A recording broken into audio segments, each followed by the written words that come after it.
Welcome to our channel. Today we how to log into Datadog RUM detailed guide step by step clearly. To log into Datadog RUM, first, open your web browser. Navigate to the Datadog login page by entering the URL in the address bar. Once the login page loads, you will see fields for your email and password. Enter the email address associated with your Datadog account in the first field.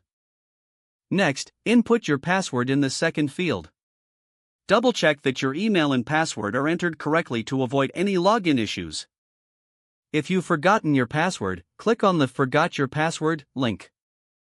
Follow the prompts to reset your password via the email sent to you.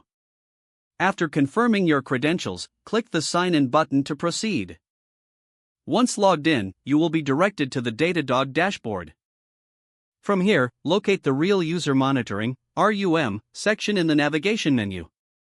Click on the RUM option to access the dashboard and analytics related to your application's performance. You are now successfully logged into Datadog RUM and can start analyzing your data.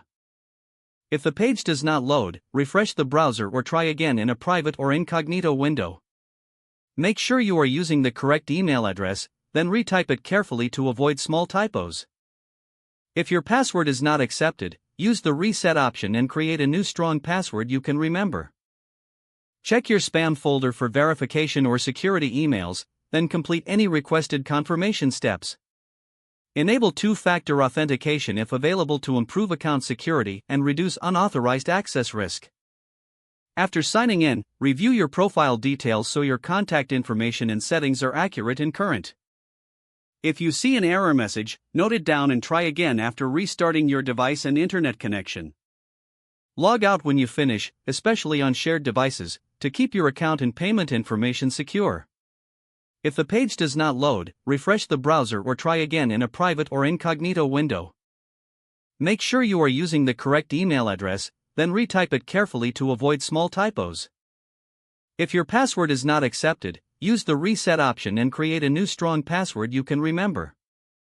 Check your spam folder for verification or security emails, then complete any requested confirmation steps. Enable two-factor authentication if available to improve account security and reduce unauthorized access risk. After signing in, review your profile details so your contact information and settings are accurate and current.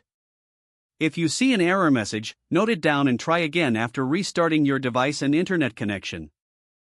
Don't forget to like this video and subscribe to our channel for more step-by-step tech guides.